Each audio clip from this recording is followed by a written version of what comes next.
Hello दोस्तों, good morning, नमस्ते। मेरे बड़े भाई बहनों को, चाहे स्पर्श छोटों को, ढेर सारा प्यार। मैं सबनम स्वागत करती हूँ अपने न्यू ब्लॉग में आप सभी का।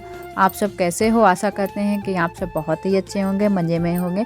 तो आज इधर हमारे यहाँ शाम से ही पाइप पड़ने लगी हैं, जो कि टंकी वाली पाइप हर जगह पड़ रही हैं। इस समय हर गांव देहात में पड़ रही हैं, क्योंकि गांव देहात भी शहर जैसा गांव होने जा रहा है। हर घर घर में टंकियां लगने वाली हैं। तो हमारे यहाँ भी यहाँ पर सारी खुदाई पड़ी हुई थी। तो सुबह सुबह ही हम निकले तो यहाँ पर सारी खुदाई पड़ी हुई है और शाम से ही खुदाई चालू हो गई थी। कुछ पाइप पड़ चुके हैं, कुछ अभी बाकी रह गए हैं, क्योंकि सबके घर में जाएगी पीछे तक लाइन, तो सबके पाइप पड़ जाएंगे। उसके बाद में ही यहाँ की जो मिट्टी है वो बराबर की जाएगी। तो यहाँ का हमारा चौका लग चुका है रसोई का, तो उसके बाद में हम बनाते हैं खाना। तो आरोही को ठंड लग जाती है सुबह सुबह ही, और क्योंकि ये सुबह से ही जग जाती हैं। वैसे गर्मियों में बहुत टाइम तक ये सोती रहती थी, लेकिन इस समय ये जल्दी से जग जाती हैं। तो हमने कहा चलो चूल्हा जला देते हैं, क्योंकि पीछे तो जाने की जगह नहीं है, हर जगह खुदाई पड़ी हुई है रास्ते में। तो इसी वजह से हमने कहा पीछे मत जाना, यहीं पर रहो। तो हमने चूल्हा जला दिया है। तो आरोही यहीं पर तापने लगी थी। तो ये बोल रही थी कि हमको गोद में ले लो, गोद में ले लो। तो हमने कहा ठीक है, ले लेते हैं, क्योंकि बच्चों को सर्दियों में ज़्यादातर ये होता है कि गोद में बैठा लो, तो बच्चों को ज़्यादा मज़ा आता है। तो हमने थोड़ा सा ही गोद में ले लिया। हमने कहा अभी काम करना है तो काम कर लेते हैं, उसके बाद में तुमको खिला लेंगे। तो इधर हम जलाने लगे हैं चूल्हा। और आज सब्जी में हम लेकर आए हैं बैंगन और आलू। तो बैंगन आलू धुलकर ले आए थे कढ़ाई में, तो इसको पकने के लिए रख देते। और गांव में टंकियां लग जाएंगी तो हम लोगों के लिए बहुत ही आराम हो जाएगी, क्योंकि हमारे यहाँ भूड़ एरिया है। इसकी वजह से जो भी हमारे यहाँ नल लगे हैं उनमें बिल्कुल भी पानी नहीं निकल रहा है। जो भी पहले के नल लगे हैं उनमें थोड़ा बहुत निकल रहा है। जो भी नए नल सब जिसने भी लगवाए हैं उनमें बिल्कुल भी पानी नहीं निकल रहा है। तो हमको भी बहुत दिक्कत होती है पानी की वजह से। और गांव में थोड़ी बहुत सुविधाएं बढ़ जाएं तो अच्छा ही रहता है। बहुत लोगों के यहाँ, हमारे यहाँ नल भी नहीं है घर में, क्योंकि वो लोग लगवाते ही नहीं है। लगवाएं क्या कि पानी ही नहीं बिल्कुल निकलता है, तो इसी वजह से नहीं लगवाते हैं। जो हमारे यहाँ हैंड पैप लगे हैं, जो सरकारी नल लगवाए जाते हैं, उन्हीं से लोग पानी ढो ढो कर अपना काम करते हैं। सब्जी हमारी बन गई है, तो हमने कहा कि चावल का आटा भी गूँथ लेते हैं। तो हम तो चावल की रोटी जब भी बनाते हैं तो पूरा आटा, सारा का सारा आटा हम गूँथ लेते हैं। उसके बाद में ही रोटियां बनाना शुरू करते हैं। तो हमने कहा पहले चावल की रोटी सेंक लेते हैं, उसके बाद में हम गेहूं की रोटी भी सेंकेंगे, थोड़ी सी गेहूं की रोटी सेंकेंगे।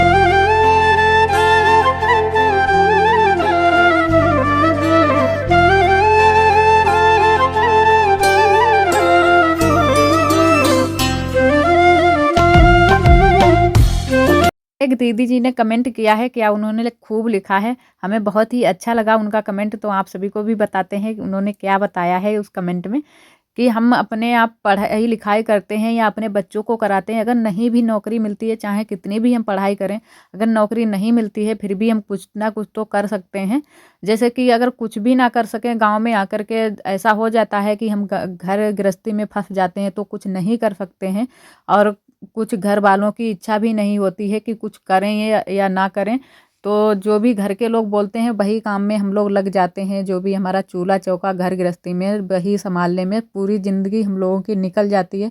और पढ़ाई लिखाई जो भी की होती है वो सारी की सारी हमारी ऐसी ही रह जाती है। लेकिन ये नहीं है कि हमारी बेकार में जाए, ये बिल्कुल नहीं है। नौकरी नहीं लग पाई, कोई बात नहीं, तो हम अपना घर गृहस्थी तो चला रहे हैं, अपने बच्चों को शिक्षा दे रहे हैं, बच्चों की सोच बदल रहे हैं।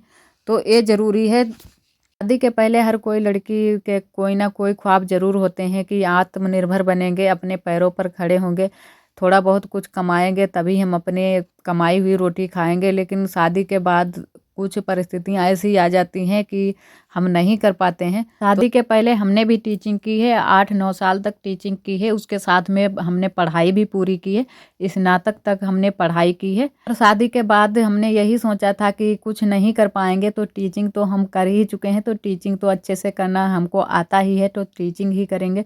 लेकिन यहाँ शादी के बाद में घर गृहस्थी में कुछ इस तरीके से फंस गए कि कुछ नहीं कर पाए।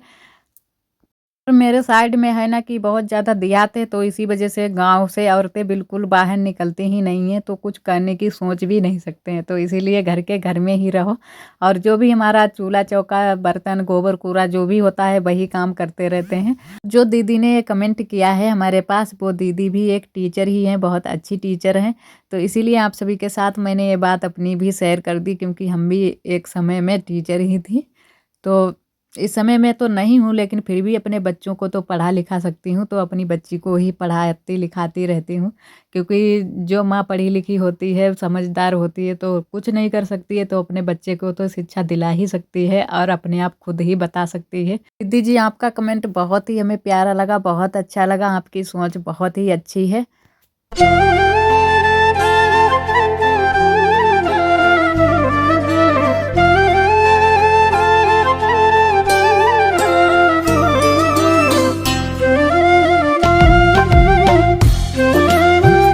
इधर हम बनाने लगे हैं चावल की रोटी। तो आज चावल की रोटी थोड़ी सी आज हमने मोटी मोटी ही बनाई है, क्योंकि जब ज़्यादा पतली रोटी कर देते हैं तो सबके दांत से कटती नहीं। उस समय ठंड का मौसम है तो जल्दी से बहुत ही टाइट रोटी हो जाती है चावल की, और गेहूं की इतनी टाइट नहीं होती है, चावल की ज़्यादा टाइट रोटी हो जाती है।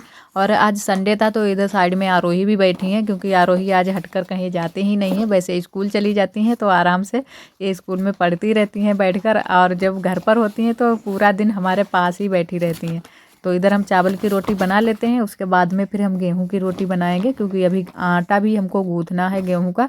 तो तब तक हमारी चावल की बन जाएंगी रोटियां, तो लास्ट में ही हम गेहूं की रोटी बनाएंगे। दिवाली पर हमने पुताई की थी, उसके बाद में कोई पुताई नहीं की थी यहाँ पर रसोई में। तो रसोई भी हमारी थोड़ी सी गंदी हो लग रही है अब। तो हम किसी दिन इसको पुताई भी करेंगे रसोई की। तो हमने उस समय ये मोर बना रखा था, तो इसी वजह से हम रुक गए। हमने कहा कि मोर अच्छा लग रहा है तो रहने दें अभी पुताई करने के लिए। वैसे हम अब तक कर चुके होते, लेकिन अब करेंगे किसी दिन, हमको टाइम मिल जाएगा तो उसी दिन हम पुताई कर देंगे रसोई की। क्योंकि मोर का भी जो हमने कलर लगा रखा था वो सारा कलर उड़ गया है, लेकिन कैमरे में तो अच्छा दिख रहा है, लेकिन तीर से देखो तो बिल्कुल भी अच्छा नहीं लगता है। अब बिल्कुल कलर भद्दा सा हो गया है, फीका फीका सा। तो इसीलिए पहले हम पुताई कर देंगे अच्छे से, तो बिल्कुल चिकनी दीवार हो जाएगी, और उसके बाद में अच्छे से सूख जाएगी। फिर उसके बाद दोबारा से कुछ बनाएंगे, कुछ नया, कुछ अच्छा सा बनाएंगे।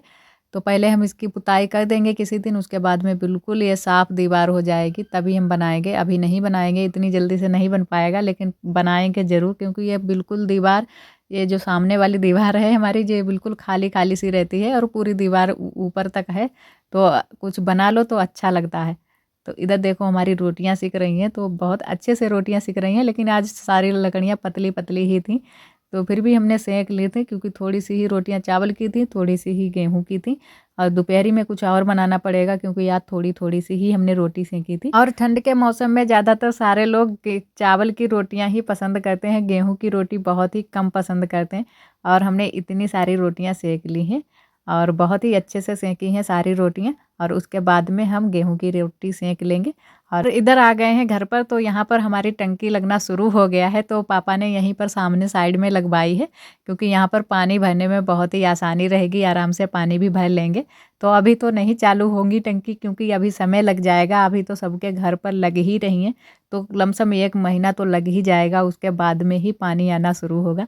और हम लोग आए थे उसके बाद में बगिया को, जो कि थोड़ा सा हमारा जो शाम को बच जाता है, थोड़ा बहुत चावल रोटी जो भी होता है, तो भैंस को खिला देते हैं, क्योंकि अगर रख दो तो ख़राब हो जाता है। तो इसीलिए हम लोग खिलाने के लिए आए थे, तो भैंस को खिला देते हैं रोटी और चावल। और इधर ये हमारे बगिया में लगे हुए हैं गेंदे के पेड़, तो बहुत ही अच्छे इस समय हो गए हैं। पानी भी बराबर से मिलता है, क्योंकि हम लोग ज़्यादातर पानी यहीं पर खर्च करते हैं, कपड़े वपड़े यहीं पर सारे लोग धुलते हैं। तो यहाँ पर बहुत हरे भरे हो गए हैं सारे पेड़ पौधे जो भी खड़े हुए थे। और फिर उसके बाद में हम लोग पाथने के लिए आ गए हैं कंडे पथनौरे में, तो यहाँ कंडे पाथ देते हैं। और आज सारे हमने गोल वाले ही कंडे बनाए हैं, तो ये सारे हमारे गोल वाले ही अब सारे लोग बनाते हैं, तो हमने भी गोल वाले ही कंडे बना दिए हैं। तो जल्दी से कंडे बना लेते हैं, उसके बाद में फिर चलेंगे घर को, क्योंकि हमने कहा बगिया को आए ही हैं तो चलो कंडे भी बना देते हैं। क्योंकि बगिया की साइड में ही हमारा जो जो पथनौरा बोलते हैं, वो पथनौरा बगिया की साइड में ही पड़ता है, बगिया के लगे में ही है। और आरोही भी बनवा रही थी कंडे, क्योंकि आज तो ये घर पर ही थी, तो इसी वजह से सारे लोगों को परेशान करती थी। जो हमारे इधर के कंडे सूख गए थे, तो इधर हम इनको लगा देते हैं, तो जल्दी से सूख जाएंगे, खड़े करके रख देते हैं, क्योंकि बीच भी खाली करना पड़ता है। थोड़ी थोड़ी सबको जगह मिली हुई है, तो उतने में ही फाथने हैं सारे कंडे। तो जो भी हमारे सूख जाते हैं वो इकट्ठा कर देते हैं, पहले यहाँ पर ये सूखने के लिए रख देंगे, उसके बाद में बठिया बनाकर उसमें लगा देते हैं, तो जगह खाली होती रहती है और कंडे नए सारे लोग बनाते रहते हैं। और उसके बाद में हमारा घर का थोड़ा सा काम बाकी रह गया था, तो ये गैस वाला काम, जो गैस हमको साफ़ करनी थी, तो यहाँ गैस भी साफ़ कर देते हैं, क्योंकि गैस पर ज़्यादा खाना आना नहीं बनाते हैं, फिर भी धूल मिट्टी इतनी उड़ती है बड़ोरा झाड़ी से, तो बहुत सारी गंदी हो जाती हैं पट्टियाँ वट्टियाँ जो भी ये हमारी हैं, गैस और पट्टियाँ सारी चीज़ें बहुत गंदी हो जाती हैं। और यहाँ की थोड़ी-सी ये हमारी फर्श पड़ी हुई है किचन में, ये भी बहुत गंदी हो जाती है, तो इसको तो डेली ही साफ़ करना पड़ता है। गैस और ये जो हमारी ये थोड़ी-सी फर्श है और पट्टियाँ, क्योंकि बहुत सारी धूल इस पर जम जाती है, तो इसी वजह से जल्दी से लिपाई-पुताई भी कर देते हैं, फिर भी बहुत सारी धूल मिट्टी आ जाती है, तो इसको साफ़ कर लेते हैं। और उसके बाद में थोड़ा-सा अभी हमको अपने कमरे में भी साफ़ करना है, क्योंकि वहाँ भी धूल मिट्टी बहुत सारी जमी पड़ी हुई है, तो उसको भी साफ़ कर देते हैं। कमरे में तो जैसे हफ्ते में एक ही बार में साफ़ कर पाते हैं, रोज़-रोज़ नहीं कमरे में साफ़ कर पाते हैं। तो जो भी हमारी पटिया-वटिया पड़ी हुई हैं, पत्थर भी बहुत सारे लोग बोलते हैं, बहुत सारे लोग अलमारी भी बोलते हैं, तो हमारे यहाँ इधर तो पटिया ज़्यादा बोलते हैं सारे लोग, तो हम भी पटिया कहने की आदत हमने भी डाल ली है। वैसे पहले तो हम पत्थर कहते थे, लेकिन अब पटिया कहने की आदत हमने डाल ली है। तो यहाँ का जो भी हमारा सामान थोड़ा बहुत बिखरा पड़ा हुआ है, जो सारा हटाकर एक साइड में कर देंगे और थोड़ा-सा साफ़ कर देते हैं। गृहस्थी में जो भी चीज़ें ना देखो तो वहीं पर सारी चीज़ें इकट्ठी जैसी हो जाती हैं और सारी चीज़ें साफ़-सुथरी करने को हो जाती हैं। तो हमने 1 हफ़्ता हो गया है तब से मतलब चीज़ों को इधर-उधर उठाकर नहीं रखा था, और सारे हमारे कपड़े कुर्सी पर रखे हुए हैं, क्योंकि हमारे पास अलमारी नहीं है अभी तक, तो इसी वजह से सारे कपड़े हम लोग इस पर कुर्सी पर ही रख देते हैं, और कुर्सी खाली ही रखी रहती है तो उसी पर रख देते हैं। तो सारा सामान सेट करके रख देते हैं। और आज का ब्लॉग दोस्तों बस यहीं तक। आज का ब्लॉग हमारा कैसा लगा कमेंट में ज़रूर बताना। कल फिर मिलेंगे एक नए ब्लॉग के साथ में, तब तक के लिए आप सभी दोस्तों को नमस्ते।